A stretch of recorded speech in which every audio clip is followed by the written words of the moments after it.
सब आ गए। देखिए ये पार्ट 3 है, समकालीन विश्व में सुरक्षा पार्ट 3 है। इसके पहले पार्ट 1 और पार्ट 2 हमने बना दिया, अपलोड भी कर दिए हैं, उसको देख लीजिएगा वहाँ से जो नहीं आए थे। अब अपारंपरिक खतरे यानी खतरे का नया स्रोत देखेंगे, लेकिन उसके पहले जो पढ़ाए थे उसके थोड़ा सा रिलेट करके चलो तो आपको समझ में आएगा। मैंने इसके पिछले पढ़ा था सुरक्षा की पारंपरिक धारणा, सबको लिखे होंगे, सबको समझे होंगे, उसे मैं समझा था। एक थोड़ा मैं वहाँ से चलता हूँ ताकि आप उसको पीछे से आप जोड़ पाओ। तो सुरक्षा की पारंपरिक धारणा में बताया था कि इसमें देश की सुरक्षा के साथ साथ लोगों और समाजों अर्थात पूरी मानवता की सुरक्षा की बात की जाती है। देश की सुरक्षा तो होगी ही, लोगों और समाजों की भी सुरक्षा की जरूरत है। और उसमें से मैंने आपको लिखाया था कि इसके पक्ष में 2 बातें, एक मानवता की सुरक्षा और एक विश्व की सुरक्षा। तो मानवता की सुरक्षा मतलब क्या बताते हैं कि यह विचार जनता की सुरक्षा को राज्य से बढ़कर मानता है। मतलब मानवता की सुरक्षा के सभी समर्थक इसको प्राथमिक लक्ष्य व्यक्ति की रक्षा है, यानी अगर व्यक्ति की रक्षा हो जाएगा तो अपने आप विश्व की रक्षा हो जाएगी, अपने आप समाज की रक्षा हो जाएगी। उनमें से विश्व की सुरक्षा में सबसे पहले बताया था कि विश्व व्यापी खतरे क्या क्या बताए थे मैंने? ग्लोबल वार्मिंग बताए थे, अंतर्राष्ट्रीय आतंकवाद बताए थे, बर्ड फ्लू बताए थे, एड्स बताए थे। ये महामारियाँ विश्व के मुद्दा है और इस पर जो है हमें ध्यान देना चाहिए। अगर इन सबों से निपट लगे तो सब चीज़ हम लोग से आसान तरीके से हो जाएगी। अब उनके आगे चलते हैं, अपारंपरिक खतरे यानी खतरे का नया स्रोत देखते हैं क्या है। देखिए सबसे पहला है अपारंपरिक खतरे, खतरे का नया स्रोत, न्यू क्या है। सबसे पहले आपने नाम सुना होगा आतंकवाद, नाम सुने हो आतंकवाद का नाम? आतंकवाद, अगर आतंकवाद नाम आता है तो सबसे पहले एक ही देश पर शक जाता है और उस देश का नाम क्या है? नल्ला पाकिस्तान। पाकिस्तान नहीं बोलने का उसको क्या बोलोगे? वैसे नहीं पढ़ाया था गुरु, ये जो तुम ऐसे कंधा में हाथ डाले हो ना, यहाँ हम इसको शो नहीं पेश कर रहे हैं। आइए आप देखिए इसका शो, देखिए कैसे यहाँ डांस चल रहा है। ऐसा नहीं देख क्या तुम सीधा आदमी बनो, कैसे आदमी बनोगे तुम जी? ऐसे पढ़ाई थोड़ी होता है ऐसे करके तुम आराम सुनेंगे, नहीं होता है। सुनो, नींद लग रहा तो सो जाओ, थोड़ा सा आराम करो। बहुत खटते हो ना, बहुत खटते हो। अभी दिवाली आएगी है ना, दिवाली आएगा, दिवाली है, छठ है, दुकान नहीं चलेगा, पौधड़ी चलेगा? चलेगा कि नहीं पौधड़ी? तब ठीक है, यही सब बोलवाता हूँ हमको यहाँ, फिर ये सब बात लीक होगा तो बोलेगा मास्टर क्या क्या बोलता है। हम कहना चाहते हैं कि हमने कुछ बात ऐसा नहीं किया, ये लोग ऐसा करवाता है। हम जब यहाँ पढ़ाते हैं तो कंधा में हाथ डाल के पीछे ऐसे झूम रहा है ऐसे करके, तो अब बोलना पड़ता है, क्या करा जाए। हम पूछ रहे हैं आतंकवाद क्या है, तो आतंकवादी बन के दिखा रहे हैं हमें। आतंकवाद हमने पढ़ाया था, आतंकवाद का जब भी आतंकवाद जिक्र आता है तो आतंकवाद का मतलब एक ही देश नजर आता है हमें, वह क्या? हाँ, पाकिस्तान नहीं है नल्ला पाकिस्तान, हाँ नल्ला पाकिस्तान वही याद आता है। तो राजनीतिक खून खराबा जो नागरिकों को जानबूझकर मारता है, आतंकवाद, आतंकवाद नागरिकों को जानबूझकर मारता है राजनीतिक खून खराबे के दृष्टिकोण से, और इसका उद्देश्य लोगों को डराना और सरकार को झुकाना होता है। क्या बुझे? बुझे कि नहीं बुझे? बुझ गए? क्या उद्देश्य लिखा है?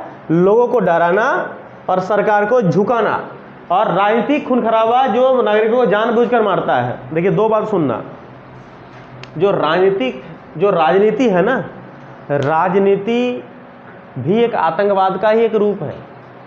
आप बोलोगे कैसे? तो भैया अगर बहुत अच्छे से देखा जाए, बहुत अच्छे से गौर किया जाए, तो आतंकवादी जो होते हैं रियल में, उनसे तो कई गुना खराब है राजनीति, पॉलिटिक्स बहुत खराब है। वो तो धर्म के नाम पर आपस में युद्ध करवा देते हैं।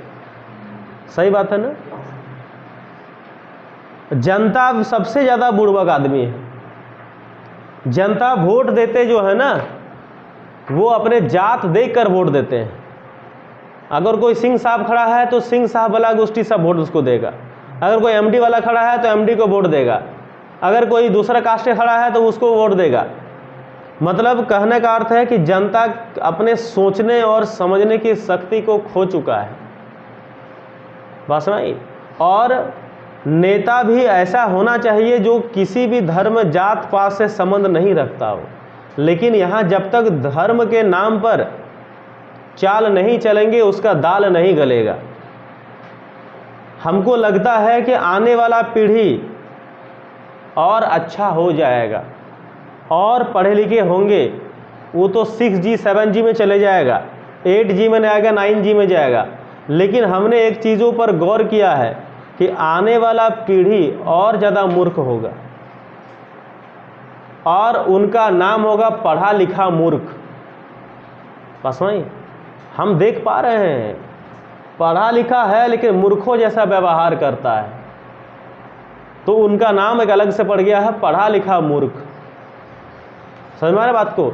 तो आतंकवादी फिर भी ठीक है, देखो लिख दिया है कि इनका उद्देश्य होता है लोगों को सिर्फ डराना और सरकार को झुकाना। लेकिन राजनीति क्या करता है? ये खून खराबा करवा देता है, नागरिकों को जानबूझकर मारते हैं। 2-4 को मर्डर नहीं होगा, ऐसा कहावत है ना, 2-4 को मर्डर जब तक नहीं करेगा, 5-6 को केस जब तक नाम में नहीं आएगा तब तक तुम नेता नहीं बन सकते हो। लेकिन भारत का संविधान में देखो, नेता यानी जो नेता बनते हैं उसका अलग डेफिनेशन लिखा है। नेता पढ़ा लिखा होना चाहिए, उसका बैकग्राउंड एकदम साफ होना चाहिए, बस नहीं, जनता उनको पसंद करता हो ऐसा होना चाहिए। लेकिन यहाँ पर भारत में, हम लोग भारत का ही बात करूँगा मैं, भारत में खास करके क्या होता है, इसका उल्टा, नेता मूर्ख होना चाहिए। देखो देखो ना, पुराना लोग, अभी कुछ नवा नवा आ रहे हैं, ठीक है, पुराना सब देखो कितना पढ़ा लिखा है, नहीं पढ़ा लिखा है, और साथ में उसका बैकग्राउंड देखो, कहीं न कहीं कुछ न कुछ काला धब्बा लगा हुआ है। समझ में आए बात को? तो नेता जानबूझकर लोगों को मारते हैं। एक डेट आपको याद हो, मैंने आपको पढ़ाया था आप ही के बुक पॉलिटिकल साइंस में, देखो डिबेट की बातें हैं तो मैं आपसे डिबेट कर रहा हूं कि 11/9/2000 जिसको 9/11 कहा गया था, याद है आपको? प्लेन वाला घटना, जिसमें ओसामा बिन लादेन जो थे, लादेन साहब, ओसामा बिन लादेन, वो लादेन साहब जो थे वो, तो पहले इसको सुन लो फिर उसको बताता हूँ। इसको 9/11 की घटना भी बोलते हैं और अभी भी सिलेबस में आपका है, एग्जाम में क्वेश्चन जरूर पूछा जाता है। इसको अगर कोई नहीं पढ़े तो पीछे से पढ़ लीजिएगा, जो किताब लिखवा चुके हैं नोट्स में हम। इसको 9/11 भी कहते हैं, 9/11 याद रखना, पढ़ा दिए हम पहले ही। और जो नहीं पढ़े हैं शायद उसमें वीडियो बना था क्या जी? वीडियो बना हुआ तो उसमें होगा जरूर, वहाँ देख लीजिएगा आप, नहीं तो पुराना बनाए होंगे, जब पुराना पढ़ाए होंगे हम ना लास्ट ईयर को, तब बनाए होंगे वो लोग बैच में। तो 11/9/2001 पूरा डेट है, 9/2001 का घटना है, शॉर्ट में 9/11 बोलते हैं। अमेरिका का घटना ही है। इसमें आतंकवादियों ने अमेरिका के WTC पर, WTC का मतलब बता दिए थे क्या? एक होता है WTO, एक होता है WTC। WTO WTC बिल्कुल अलग है, एक नहीं है। WTC का मतलब वर्ल्ड ट्रेड सेंटर और WTO का मतलब वर्ल्ड ट्रेड ऑर्गेनाइजेशन, ठीक है। तो ये वर्ल्ड ट्रेड सेंटर पर क्या किया था, हमला किया था, किसने किया था? आतंकवादियों ने हमला किया था। कब किया था? 9/11 में किया था, यानी पूरा डेट 11/9/2001 को था। और कहां पर किया था? अमेरिका में किया था, याद है? आतंकवादी, इसमें हमने कहा था आपको ना कि आतंकवाद जो है, आतंकवाद, अब आतंकवाद में भी एक नाम आता था, याद करो किस नाम का आतंकवादी ने हमला किया था? अल-कायदा, याद आया? अल-कायदा। और इस अल-कायदा ग्रुप ने इनकी जिम्मेदारी लिया कि हाँ हमने अमेरिका के वर्ल्ड ट्रेड सेंटर जो 110 मंजिला था, याद है आपको? उल्टा दिया था।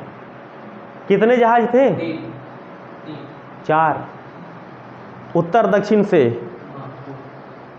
समझ में आया? तो एक जहाज तो सक्सेसफुल नहीं हुआ, वो खेत में जाकर गिरा, पेंसिल्वेनिया के खेत में जाकर गिरा, याद है? तो वो 4 जहाज 19 अपहरणकर्ताओं ने, याद है? 19 यानी 19 अपहरणकर्ता था, उन लोगों ने जहाज को हाईजैक करा। और WTC जो कि बहुत ऊंचा था ना, एक जहाज से काम नहीं चलता उसका, तो फिर उनको उड़ाना था और उड़ा ही दिया, लास्ट में ख़त्म करवा दिया। और जब इसका हवा उड़ा, किसने किया है? तब अल-कायदा सामने आते हैं। और अल-कायदा यानी अल-कायदा का संस्थापक, यानी आतंकवादी जो अल-कायदा का संस्थापक था, उनका जानते हो? ओसामा बिन लादेन, और क्या नाम था उनका, भूल रहा हूँ मैं, कोई आजम बोल के, कोई आजम था, मोहम्मद आजम या कोई था, ये दोनों ने मिलकर अलकायदा की स्थापना करा था 1988 में, 1988 में, अभी लिखा देंगे थोड़ी देर में हम, स्थापना की थी। और उस समय वो लोग हमला किया था। तो ये आतंकवादी ग्रुप जो था बहुत खराब होता है उन लोगों ने, चूँकि लादेन जो थे ओसामा लादेन था पाकिस्तान वाला आदमी, पाकिस्तान नहीं, नल्ला पाकिस्तान, और आतंकवाद वो बहुत खतरनाक टेररिस्ट था, लेकिन पढ़ा लिखा बहुत ज़्यादा था, पढ़ा लिखा बहुत, एजुकेशन बहुत ज़्यादा उनके पास थी, लेकिन फिर भी ऐसा घिनौना काम किया। कुछ कारण जरूर हुआ होगा, किसी चीज़ का रिवेंज लिया होगा जरूर। ऐसा तो नहीं हो सकता कि पाकिस्तान का इतना पढ़ा लिखा आदमी टेररिस्ट बन जाए और फिर वो गलत काम अमेरिका के साथ कर दे, किसी और देश के साथ ना करे। कुछ तो जरूर हुआ होगा घटना के पीछे। उनमें से आता है मानवाधिकार। मानवाधिकार मैंने ह्यूमन राइट्स का हनन होता है। 1990 के दशक के कुछ घटनाएं, जैसे हो गया रवांडा में जनसंहार हुआ, जीनोसाइड, ये सब आपका बुक का है। कुवैत पर इराक का हमला, याद है कुवैत पर इराक का हमला हुआ था 1990 के में, ये सब 1990 का है। पूर्वी तिमोर पर इंडोनेशियाई सेना के हमले से मानवाधिकार का हनन हुआ था। यानी इसमें जो ह्यूमन राइट था, मानवाधिकार, मानव का अधिकार। देखो मानवाधिकार क्या है, मानवाधिकार एक मौलिक अधिकार और स्वतंत्रता वाला अधिकार है। इसमें किसी भी राष्ट्रीयता का, किसी भी लिंग का, किसी भी धर्म का, किसी भी कास्ट का, किसी भी जगह का, इससे कोई किसी का मायने नहीं रखता। चाहे वो आदमी किसी भी धर्म, किसी भी जात, किसी भी लिंग, किसी भी जगह का हो, वो सबसे पहले क्या है कि ह्यूमन है, कि इंसान है, और उनके पास मौलिक अधिकार है, फंडामेंटल राइट्स है, और जिनकी रक्षा होनी चाहिए। तो वही बात यहाँ लिखा है कि इन सब चीज़ों से एक चीज़ दिखाता है कि इसमें हर जगह मानवाधिकार का हनन हुआ है, मानवाधिकार का शोषण हुआ है, और बहुत लोग जो इसमें मारे गए हैं। ऐसे में बहस चल पड़ी कि यूएनओ को मानवाधिकार के हनन की स्थिति में हथियार उठाना चाहिए। यूएनओ याद है ना, यूएनओ कब बना था? यूएनओ बना कब था? 24 अक्टूबर 1945 को। यूएनओ में कितने रजिस्टर्ड देश है? 193। यूएनओ का हेडक्वार्टर कहाँ है? न्यूयॉर्क। याद है आपको बात को? न्यूयॉर्क हेडक्वार्टर है। अच्छा, यूएनओ में भारत कब शामिल हुआ बताओ कोई हमें? यूएनओ में इंडिया कब शामिल हुआ था? 45। ठीक है, याद रखना। अच्छा, इसमें कितने देश ने सबसे पहले हस्ताक्षर किया था? 51। मैंने 50 ने हस्ताक्षर किया था। 51वां देश कौन बना था? पोलैंड। याद होना चाहिए, पोलैंड बना था 51वां देश। ठीक है, याद आ गया ना? तो वही यूएनओ को मानवाधिकार के हनन की स्थिति में, यूएनओ जब देख रहा है, यूएनओ को क्यों बनाया गया था? यूएनओ को बनाया गया था सेकेंड वर्ल्ड वार के बाद। क्यों बनाया गया था? कि भविष्य में और कोई भी तरह का युद्ध ना हो। लेकिन यूएनओ जो है बहुत सारे युद्ध को इग्नोर मारता है। बहुत सारे युद्ध हुआ जिसको इग्नोर मार दिया, लेकिन फिर भी इसको कहा कि देखो जहाँ पर मानवाधिकार का हनन होता है वहाँ पर यूएनओ को हथियार उठाना चाहिए अथवा इन मामलों की कार्रवाई करनी चाहिए। लेकिन यूएनओ ने कुछ नहीं किया था। कारण अमेरिका। कारण इस सब के पीछे कहीं ना कहीं अमेरिका है। याद करो, सब के पीछे कहीं ना कहीं अमेरिका है। तो ये हमको लगता है कि इन सारे चीज़ों को देखते हुए ना, ये सारे चीज़ों को देखते हुए ही ओसामा लादेन ने अमेरिका को भी सबक सिखाना चाहा कि देखो, जब कोई मानव, निर्दोष प्राणी जब मरते हैं तो उनको कैसा लगता है, तुम भी देखो जरा। तो हमको लगता है यही सब कारण से भी उनको क्या किया था? उड़ा दिया गया था, और फिर वो भी उस चीज़ को रियलाइज़ करे, फील करे। तो इस बात को आप याद कर लेना बड़े अच्छे से, बहुत सटीक में लिखा है। चलिए अब लिख लो, अलकायदा किसे कहते हैं। तो आप सुनिए, ध्यान सुनिएगा कि मानवाधिकार यानी HRN ह्यूमन राइट्स 3 प्रकार की कोटियों में, यानी 3 प्रकार के लेयर में इसको बांटा गया है मानवाधिकार को। अभी थोड़ा देर पहले बताया कि मानवाधिकार प्रत्येक 10 दिसंबर को मनाया जाता है वर्ल्ड लेवल पर, 10 दिसंबर को। और भारत में मानवाधिकार 12 अक्टूबर 1993 से मनाए जाने की परंपरा स्टार्ट हुई, 1993। पहला कोटि में राजनीतिक अधिकार की है। मानवाधिकार का पहला जो कोटि है, फर्स्ट लेयर है, वह राजनीतिक अधिकार का है। इसमें बोलना और सभा की आज़ादी दी गई। याद करो, अनुच्छेद 19 मौलिक अधिकार पढ़े हो ना, पढ़ाए थे ना मौलिक अधिकार। मौलिक अधिकार कितने हैं? 6। पहले कितने थे? 7। कौन हटा? संपत्ति का अधिकार। कितना में था पहले? संपत्ति का अधिकार कौन सा अनुच्छेद में था? अनुच्छेद 31 में। अब हटके कहाँ चला गया? 300 का A में। अब वो लीगल अधिकार बन गए, कानूनी अधिकार बन गए हैं, हट गया है। तो अभी बचा 6 में से याद करो, एक है बोलने और सभा करने की आज़ादी, अनुच्छेद 19 का ही बहुत सारा है, 19 का ए, 19 का बी, 19 का सी, ऐसे करके है। उन्हीं में से अनुच्छेद 19 में लिखा है कि बोलने और सभा करने की आज़ादी है सबको, जो जय हो सकते हैं बोलो, लेकिन आपके बोलने से अगर कहीं दंगा भड़क जाए तो वो चीज़ बोलने से रोका जाएगा। बाकी आप बोल सकते हो, सभा भी कर सकते हो, लेकिन शांतिमय से। दूसरी कोटि है आर्थिक और सामाजिक अधिकार का है, आर्थिक और सामाजिक अधिकार। सामाजिक अधिकार कौन सा अनुच्छेद में है कि सब समान है। समानता का अधिकार अनुच्छेद 14 से अनुच्छेद 18 के बीच में समानता का अधिकार को लिखा गया है, तो वही है सब समान है। और तीसरी कोटि में उपनिवेशित लोगों का अल्पसंख्यक के अधिकार की है। उनमें से आता है कि वैश्विक गरीबी और असमानता, वैश्विक गरीबी और असमानता, हो गया सबका साइन, वैश्विक गरीबी और असमानता, ठीक है। संडे क्लास चलाएं फिर भी ये लोग सेठ, सब क्या है, सेठ है ये लोग।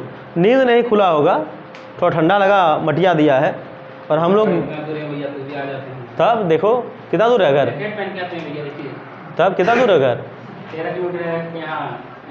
चलो भैया, फिर भी आप आए, इसके लिए शुक्रिया, धन्यवाद, ठीक है। भविष्य में अगर कुछ हो जाएगा तो फिर पैसा उकड़े हमें को दीजिएगा आप, समझ गए।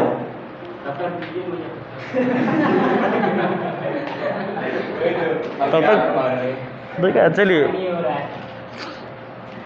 कमाई होगा, रुक जाओ कुछ दिन बाद। तो इसीलिए आप लोग देखो, इतना मेहनत से क्लास की, चलो कल छुट्टी था, कल मेरा एग्जाम था तो आज करा देते हैं, तो आज नहीं, कल खबर सबका लेते हैं हमें, रुको ना, कल फोन कार्यक्रम होगा गार्जियन के पास, उसके बाद कुछ नहीं, उसको प्रेम से समझा देंगे, काहे ना आए बाबू, हे बाबू सोना, काहे ना आए आप। क्लास का अहमियत क्या होता है वो समझाना पड़ेगा ना। देखो, मारने पीटने से हल नहीं होने वाला है। बच्चों को कृपया मारिए मत, डांटिए मत, उनसे प्रेम से पेश आइए। जब कल आएंगे तो उनको ऐसे ही बोला जाएगा, कहाँ थे आप, कल क्लास चला था, नहीं आए थे। अगर हम आएगा और मारने लगेंगे तो अच्छी बात नहीं है। आज तक इतिहास से इतना दिन से पढ़ा रहे हैं, आज तक किसी बच्चे पर हमला नहीं किया हमने, किसी बच्चे को मारा नहीं हमने। उधर क्या है, उधर हाँ, वो कुछ नहीं है, किसी को नहीं मारा आज तक हमने। कारण कि बच्चों को मारेंगे तो मार के क्या फ़ायदा जी, बच्चे सुधर जाएंगे, नहीं सुधरेंगे, वो नहीं पढ़ेंगे। उसको प्रेम से पढ़ाओ। हमारा एकमात्र लक्ष्य है कि जब तक हम पढ़ाएंगे बच्चों को प्रेम से पढ़ाएंगे, ना हाथ उठाएंगे ना छड़ी उठाएंगे, बस सम्मान के साथ पढ़ाएंगे। कल आने दीजिए, उन लोग को भी सम्मान के साथ ही पढ़ाया जाएगा कि आप क्यों नहीं आए थे, उसका कारण भी बोलना पड़ेगा ना, है ना। आइए आइए, यहाँ आइए, ठीक, सुनिए। एक समय था जब मंत्र काम करते थे, फिर वो समय आया जब तंत्र काम करने लगा, फिर एक समय आया जब यंत्र काम करने लगा। समझ गए। अब ये सब फेल हो गया, मंत्र तंत्र यंत्र सब फेल हो गया। बड़े दुख की बात है। जानते हो अभी क्या काम करता है?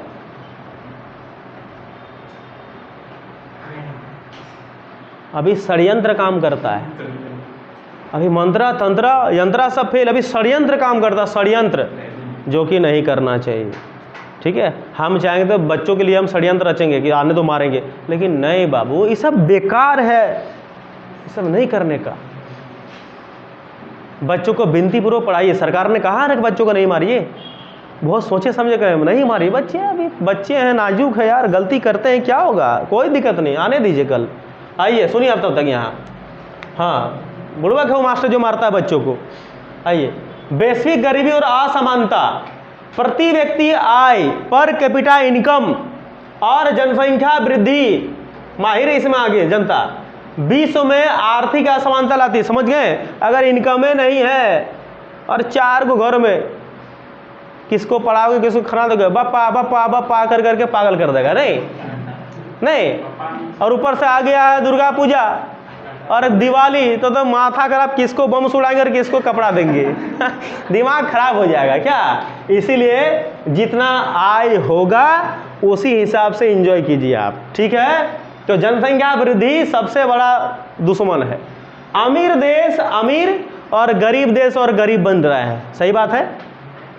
उत्तरी गोलार्ध की बात करें, उत्तरी गोलार्ध समझ गए, ये रहा, तो ये वाला गोलार्ध उत्तरी गोलार्ध। उत्तरी गोलार्ध में अधिक अमीर देश है ना, अमेरिका है, यूरोप है, अमीर देश ही लोग हैं।